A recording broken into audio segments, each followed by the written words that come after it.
Hello guys, তোমার সব কেমন আছো? আশা করি Hello ভালোই আছো। guys.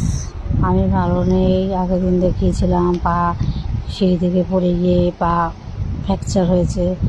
আজকে ডাক্তার দেখাতে গেছি। রিপোর্টে পায়ের গোড়ালি আঙ্গুল পুরো ফ্র্যাকচার হয়ে গেছে। তার জন্য দেখো প্লাস্টার করে দিয়েছে। পুরো 1 মাস টানা বেড রেস্ট রাখতে বলেছে।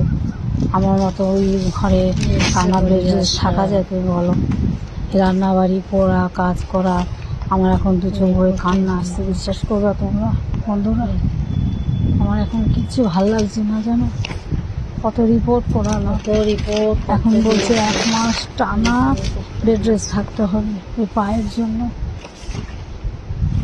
আমার একদম ভালো লাগছে না। দেখো সব রিপোর্টগুলো তোমাদের দেখাচ্ছি। দেখো অনেক রিপোর্ট করছে।